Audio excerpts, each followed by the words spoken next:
Hello dear student, again good morning in the class of SMDT physics. आज जो अपन topic पढ़ेंगे उसका नाम है ऊर्जा का समविभाजन सिद्धांत, अर्थात प्रिंसिपल ऑफ इक्विपरेशन ऑफ एनर्जी। अर्थात कि एक निकाय में ऊर्जा किस प्रकार से वितरित होती है। जैसे मान लीजिए कि हम जैसे गैस भरी हुई है किसी पात्र में ना, उसको यदि अपन टेम्परेचर दे रहे हैं, उसको अपन एनर्जी दे रहे हैं, ठीक है।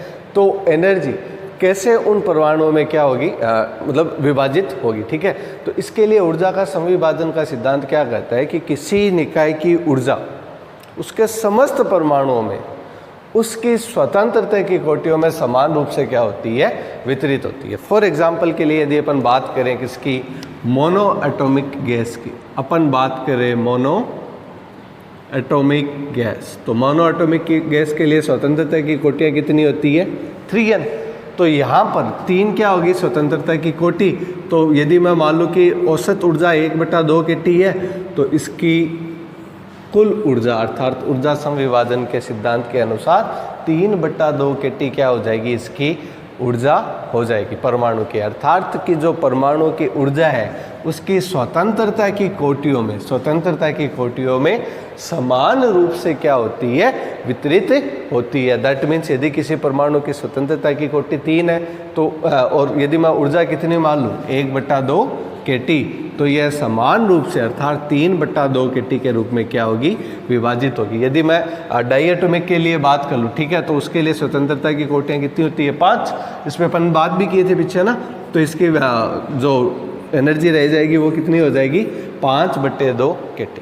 तो ये क्या कहलाता है, ऊर्जा का समविभाजन का सिद्धांत।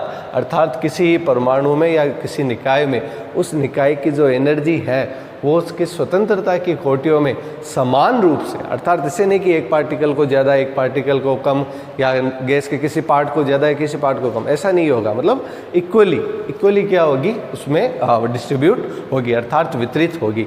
अब अपन क्या करेंगे, डेरिवेशन। तो डेरिवेशन का मतलब हो जाएगा यहाँ पे कि ऊर्जा का समविभाजन सिद्धांत है ना, उसको क्या करेंगे, प्रूफ कि हाँ सच में यह क्या होती है, संपूर्ण रूप से विभाजित होती है। तो इसके लिए मैं एक टर्म लिखता हूँ एनर्जी की। अपन जानते हैं कि एनर्जी फंक्शन होती है किसका, स्थिति और संवेग का। हमने पढ़ा था कला आकाश और म्यू आकाश, उसमें हमने पढ़ा था कि यदि किसी निकाय की कंप्लीट मतलब उसकी मोशन को अपन कला आकाश और संवेग आकाश में संयुक्त रूप से मतलब उसको रिप्रेजेंट कर सकते हैं संयुक्त रूप से, है ना। तो यदि मैं कला आकाश की बात करूं और संवेग आकाश की बात करूं तो इसके लिए निर्देशांक क्या हो जाते हैं, Q1 Q2 ... Qn। और यदि मैं बात करूं किसके लिए, संवेग के लिए, तो P1 P2 ... क्या हो जाएगा, Pn। अर्थात एनर्जी स्थिति तथा संवेग में क्या है, मतलब फलन के रूप में यहाँ पे एक्सप्लेन कर रखी है, ठीक है। इसका मतलब यदि मैं एक एनर्जी को एक फंक्शन मान लूँ, संवेग का तो क्या मान लूँ मैं, EI, क्या मान लूँ, EI संवेग का। इसको आप स्मॉल EI ऐसे भी मान सकते हो, like as epsilon not EI plus क्या मान लूँ, E'। तो यहाँ पे EI किसकी हो जाएगी, EI हो जाएगी जो हमारे संवेग की वजह से अर्थात मोमेंटम की वजह से जो एनर्जी है वो हो जाएगी। बाकी जितने भी बच गए स्थिति वगैरह वगैरह, उसके लिए एनर्जी क्या बन गई, E' बन गई। तो अब अपन को निकालना है क्या, ऊर्जा का समविभाजन सिद्धांत। और ऊर्जा का समविभाजन का मतलब एनर्जी की एवरेज वैल्यू। तो एनर्जी की एवरेज वैल्यू कैसे निकालेंगे, तो हम यहाँ पे निकालेंगे E बार क्या हो जाएगी, टोटल एनर्जी बटे टोटल पार्टिकल, यही तो होगा ना, टोटल एनर्जी बटे टोटल पार्टिकल। तो टोटल एनर्जी अपन कैसे निकालेंगे, तो टोटल एनर्जी निकालने के लिए अपन सिंपल जानते हैं कि एनर्जी क्या होती है, E की पावर, ठीक है, C इंटीग्रेट हो जाएगा E की पावर माइनस बीटा, और क्या हो जाएगा, मल्टीप्लाई हो जाएगा किससे, E से। और इस तरफ क्या हो जाएगा कि भाई स्थिति और संवेग का फंक्शन ही तो एनर्जी है। दैट मीन्स यहाँ पे क्या हो जाएगा, Q1 Q2 ... Qn, और यहाँ पे P1 P2 ... क्या हो जाएगा, Pn। बट ध्यान से देखो, यहाँ पे अपन रख रहे हैं क्या, टोटल एनर्जी। तो ये तो टोटल नंबर ऑफ पार्टिकल। तो टोटल एनर्जी के लिए आप क्या कर दीजिए, यदि मैं कह दूँ कि संवेग पे क्या करती है एनर्जी, डिपेंड करती है, ठीक है। अर्थात संवेग को मैं फोकस करूँ तो यहाँ पे टोटल एनर्जी कितनी हो जाएगी, EI, और मल्टीप्लाई क्या हो जाएगी, टोटल नंबर से। तो टोटल नंबर क्या हो जाएगा, C E की पावर माइनस E बीटा ई, और कितना हो जाएगा Q1 Q2 dot dot dot, ये तो हो जाएगा Q1 और ये हो जाएगा P1 P2 dot dot dot dot, क्या हो जाएगा Pn। ठीक है, तो ये हमारे पास क्या बन गया, सिंपल फॉर्मूला किसके लिए, ऊर्जा के समविभाजन सिद्धांत के लिए। पहली बात। सेकंड थिंग यहाँ पे क्या काम करेगी कि अब ये पूरा का पूरा क्या बनेगा, मैथमेटिकल पार्ट बनेगा। ठीक है, तो इसको अपन को बस कैसे इंटीग्रेट करना है, कैसे वैल्यू निकालनी है, तो इसके लिए अपन थोड़ी देर हर स्टेप बाद क्या मानेंगे, कंसिडर करेंगे कि भाई इसको और सिंप्लीफाई अपन कैसे कर सकते हैं। तो हर एक टर्म को अपन क्या कर लेंगे, सिंप्लीफाई कर लेंगे। ठीक है, तो यदि मैं ई बार की बात करूँ यहाँ पे, तो ई बार कितना बन जाएगा, ई बार के लिए हमें क्या मिल जाएगी, सी से सी क्या हो जाएगा, कैंसिल आउट हो जाएगा। ठीक है, और फिर क्या हो जाएगा, और जो वैल्यू है उसको अपन क्या करेंगे और थोड़ा सिंप्लीफाई कर लेंगे। कैसे, तो देखिए सी से सी कैंसिल आउट हो गया। ठीक है, बच गया क्या, ये Q1 Q2 ये वाले भी क्या हो गए, कैंसिल आउट हो गए, और Q1 Q2 ये भी क्या हो गए, कैंसिल आउट हो गए। तो बचेगा क्या, बचेगा यहाँ पे ई के लिए केवल और केवल यदि मैं ई की वैल्यू लिख दूँ, कौन सी, ई आई प्लस ई डैश, उधर लिखा था ना हमने, तो उधर यदि मैं ई की वैल्यू लिख दूँ तो यहाँ पे कितना हो जाएगा, बीटा, क्या हो जाएगा, बीटा ई आई हो जाएगा। इसको अपन ऐसे लिख सकते हैं, ई आई प्लस क्या हो जाएगा, ई डैश हो जाएगा। ठीक है, फर्दर क्या आ जाएगा, डी ई आई बोल दीजिए, इसको डी, एक काम कीजिए ई बोल दीजिए या डी पी आई लिख दीजिए ना। डी पी आई का मतलब केवल और केवल ये तो वैल्यू वेरी करेगी ना। ठीक है, तो ई आई क्या हो जाएगा, डी पी आई हो जाएगा। फर्दर यदि आप ये रखना चाहो तो एक बार रख सकते हो, यदि आप नहीं रखना चाहो तो कैंसिल आउट भी अपन इसको कर सकते हैं। नीचे क्या बच जाएगा, नीचे भी ये बच जाएगा इंटीग्रेशन ई की पावर बीटा, ये हो जाएगा स्मॉल ई आई प्लस क्या हो जाएगा, ई डैश हो जाएगा। फर्दर अपन क्या कर लेंगे, इंटीग्रेट कर लेंगे। तो अब बची हमारे पास कौन सी टर्म, ये वाली टर्म। इस टर्म को अपन ऐसे भी लिख सकते हैं, कैसे, इसको अपन लिख सकते हैं ई बार, बार के लिए निकाल लेना, तो ई बार कितना हो जाएगा, इसको हम लिख सकते हैं ई की पावर माइनस बीटा, और क्या आ जाएगा, ई आई, और डॉट में क्या आ जाएगा, ये हो जाएगा इंटीग्रेट, यहाँ पे वापस आ जाएगा ई की पावर ई डैश माइनस ई डैश, और क्या हो जाएगा, यहाँ पे हो जाएगा डी पी आई। और फर्दर यदि अपन निकालना चाहें तो ये इसको भी अपन क्या कर सकते हैं, टुकड़ों में तोड़ सकते हैं। कैसे, यहाँ पे एक टर्म और आ जाएगी, क्या आ जाएगी, डी पी आई आ गई। फिर अपन इसको लिख सकते हैं कितना, ई की पावर माइनस बीटा ई आई, और प्लस क्या हो जाएगा, कैपिटल ई डैश। ठीक है, कैपिटल ई डैश। अब अपन क्या करेंगे, थोड़ा और सिंप्लीफाई कर लेंगे कि अपन जानते हैं कि इसका जो अवकलन होता है वो क्या होता है। तो इस अवकलन की वैल्यू, मतलब इस टर्म की, आगे मैं बताऊंगा इसको कैसे सोल्व करेंगे, क्योंकि अभी पूरा मैथमेटिकल पार्ट है। ठीक है, तो इसको आगे स्टार्ट करने के लिए एक बार मेरे को बोर्ड साफ करना है, फिर अपन वापस स्टार्ट करते हैं। देखिए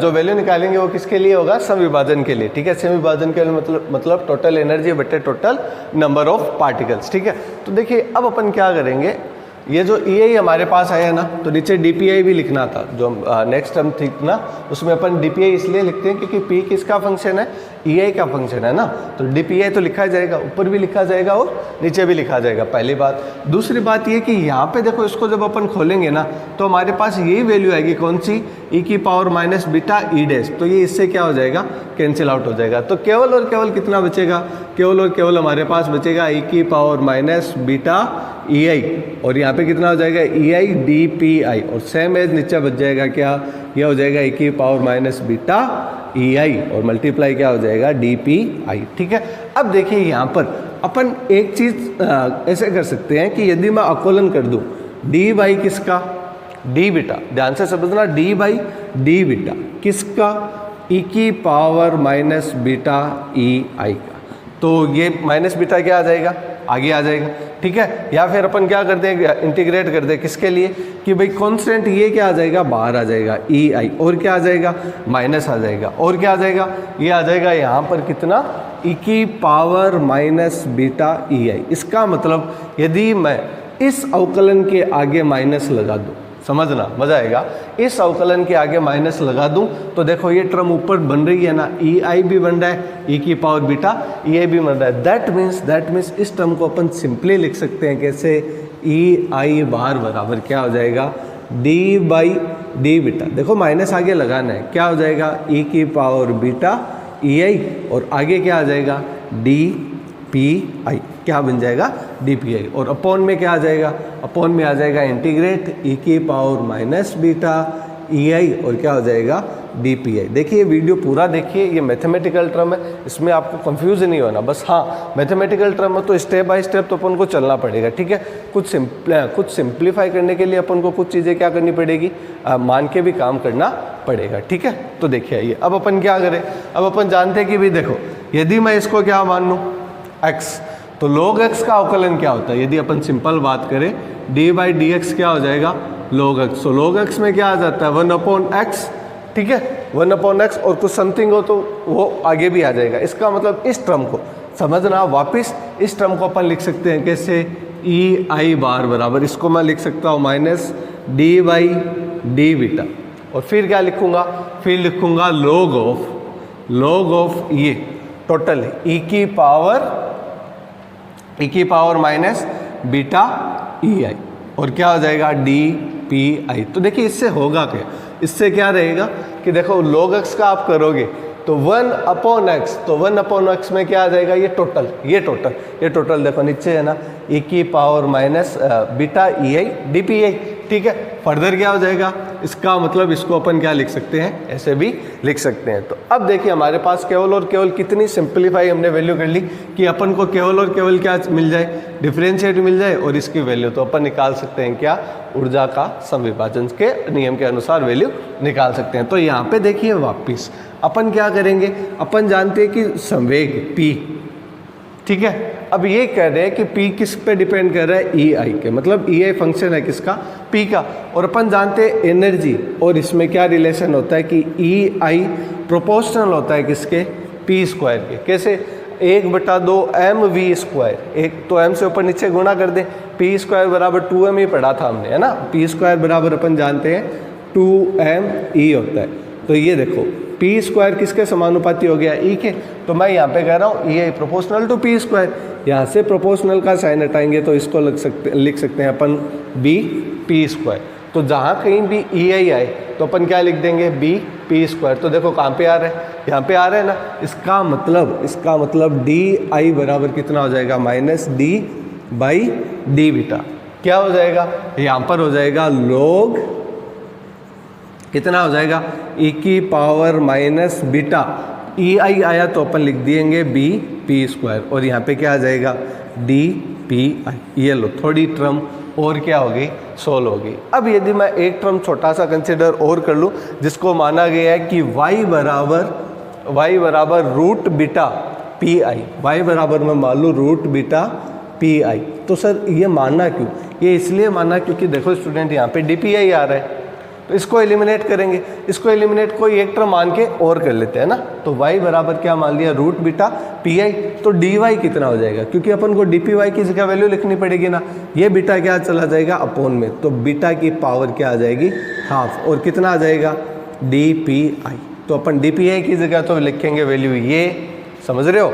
और जहाँ पर भी अपन को क्या दिखेगा PI, तो PI की जगह लिख देंगे y अपोन रूट बीटा। देखो स्क्वायर भी है ना, तो अपन क्या रख देंगे वैल्यू, और अपन सीधे इजीली क्या कर पाएंगे, इसको सोल्व कर पाएंगे। तो ये थोड़ा सा मैथमेटिकल पार्ट है, इसमें टाइम तो लगेगा और थोड़ा बहुत काम भी करना पड़ेगा। तो देखिए अब अपन क्या कर सकते हैं, अब अपन सिंपल एज वैल्यू रख देंगे, तो हमारे पास DI क्या आ जाएगी, वैल्यू आ जाएगी। तो DI की वैल्यू कितनी आ जाएगी, -d/d बीटा, है ना। तो यहाँ पे कितना हो जाएगा, log, इस तरफ क्या हो जाएगा log, तो माइनस बीटा, और देखो बीटा इंटू P स्क्वायर की जगह ये हमने ये माना है ना, तो P स्क्वायर कितना हो जाएगा, y स्क्वायर हो जाएगा, y स्क्वायर ये अपोन में जाएगा, और इसका स्क्वायर होगा तो बीटा ही आ जाएगा, तो बीटा से बीटा क्या हो जाएगा, कैंसिल आउट हो जाएगा। इसका मतलब ये कितना बचेगा, ये और सिंपल हो जाएगा, माइनस क्या हो जाएगा by स्क्वायर। फर्दर dy की जगह अपन क्या लिखेंगे, बीटा की पावर 1/2 माइनस बीटा की पावर ये वाला है ना, ये ऊपर जाएगा, तो बीटा की पावर माइनस कितना हो जाएगा 1/2, और फिर क्या हो जाएगा, यहाँ पे लिख देंगे अपन dy। ये बन गया सिंपल इंटीग्रेशन। कितना सिंपल बन गया, ठीक है ना। देखो यही अपन को करना था। ये क्या रहता है कि इसको कांस्टेंट है, कांस्टेंट में अवकलन क्या आ जाएगा, बाहर आ जाएगा, तो यहाँ पे बीटा की पावर कितनी हो जाएगी, -1/2, और बच जाएगा कितना dy/db, और ये कितना हो जाएगा, माइनस है ना, ये आगे माइनस रहेगा, ठीक है। log बीटा वाई स्क्वायर, ठीक है। और इसको अपन क्या कर लेंगे आगे सोल्व, तो हमें क्या मिल जाएगी ई आई की वैल्यू, ठीक है। तो देखिए इसको अपन अब क्या करते हैं आगे सोल्व करते हैं, कौन सी उस वैल्यू अपन को क्या करना है पुट डाउन करना है। देखिए आइए अब अपन इसको जब सोल्व करेंगे ए बार के लिए, तो अपन जानते हैं लोग m डॉट है ना, इसको दो भागों में अपन क्या करते हैं डिवाइड कर देते हैं, इसको तो m मान लेते हैं और इसको n। तो अपन जानते हैं लोग m डॉट n क्या होता है, लोग m प्लस लोग n। तो इसको एक बार इंटीग्रेट करने से पहले अपन सिंप्लीफाई कर लेते हैं बीटा के टर्म में, क्योंकि ये तो कांस्टेंट है कि नहीं। तो इसको जब अपन बाहर लेंगे तो ये क्या हो जाएगा log ऑफ बीटा की पावर हाफ। और आपको पता है कि जब log में पावर हो तो वो आगे आ जाती है, दैट मीन्स यहाँ पे कितना हो जाएगा, यहाँ पे हो जाएगा माइनस हाफ, कितना हो जाएगा माइनस हाफ। यहाँ पे क्या हो जाएगा आगे बच जाएगा log प्लस आ जाएगा और log आ जाएगा कितना e की power minus B Y square और मल्टीप्लाई आ जाएगा किसका डी वाई का। अब देखिए अपन को पहले क्या करना है डिफरेंशिएट, उसके बाद क्या करना है इंटीग्रेट। दैट मीन्स इसका तो डिफरेंशिएट हो जाएगा क्योंकि बीटा है, बट इस टर्म में कोई बीटा है ही नहीं। इस टर्म की इंपॉर्टेंट बात क्या है, इस टर्म में कोई बीटा अवेली नहीं है। अवेली नहीं है इसका मतलब क्या होगा भैया, अवकलन करेंगे तो जीरो हो जाएगा। दैट मीन्स ये माइनस और माइनस होके क्या हो जाएगा प्लस हो जाएगा और 1/2 क्या आ जाएगा बाहर। तो d बाई डी बी कितना हो जाएगा log ऑफ बीटा, और यहाँ पे कितना हो जाएगा log का क्या होता है 1/x। इसका मतलब 1/2 बीटा वैल्यू आ गई आपके पास किसकी ई बार की, है ना, ई आई बार की। और बीटा बराबर अपन जानते हैं बीटा बराबर क्या होता है के टी। तो यहाँ पे कितना हो जाएगा ई बार बराबर हो जाएगा 1/2 के टी। इसका मतलब हमारे पास वैल्यू आ गई किसकी ई बार की, अर्थात ऊर्जा के विभाजन के अनुसार हमारे पास औसत ऊर्जा का मान कितना आया 1/2 के टी। अब यदि किसी गैस के लिए बात करें, मान लीजिए मोनो एटॉमिक के लिए बात करें ना, डाई एटॉमिक के लिए बात करें या ट्राई एटॉमिक के लिए बात करें, तो मोनो के लिए 3, डाई के लिए 5 और ट्राई के लिए 7 या उससे ज़्यादा।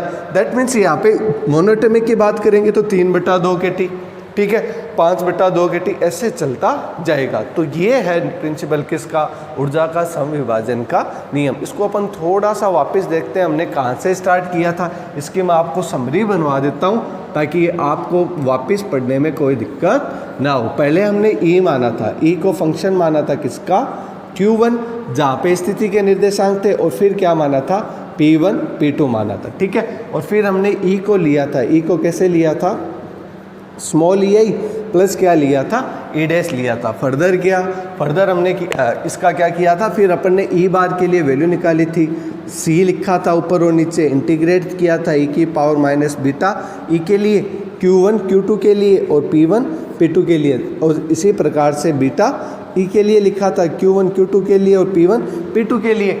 फिर आपको बताओ तो हमने ई आई और ई डैश को क्या किया था अलग अलग किया था, और डी पी आई और डी पी से ऊपर नीचे क्या किया था मल्टीप्लाई किया था। फर्दर उसके बाद हमने क्या किया था ई डैश वाले सारे टर्म कट गए थे, Q1 Q2 और P1 P2 वाले सारे टर्म कैंसिल आउट हो गए थे। बचा क्या था केवल और केवल स्मॉल ई आई में क्या बची थी टर्म्स बची थी, इस हिसाब से, है ना, इस हिसाब से मतलब ई की पावर माइनस बीटा ई आई, और क्या बचा था यदि याद हो तो डी पी आई, थोड़ी देर पहले ही पढ़ा था ना, और यहाँ पे इंटीग्रेट चल रहा था ई की पावर बीटा ई आई और क्या था डी पी आई। फर्दर इसको इसका क्या बना दिया था अवकलन बना दिया था, अवकलन बना के लॉग में ले आए थे, लॉग में लाकर फर्दर क्या किया था हमने एक चीज़ मानी थी किसकी y बराबर, भाई हमने इसको मतलब ई आई को एलिमिनेट किया था ना, कैसे कि ऊर्जा किसके समानुपाती होती है संवेग के वर्ग के समानुपाती होती है। फिर P B स्क्वायर, इससे हमने एंट्री करवा ली किसकी स्मॉल b और y की। फिर हमने वापस माना था कि भाई y बराबर क्या रहता है कि y बराबर माना था 1/2 और मल्टीप्लाई किससे माना था P से।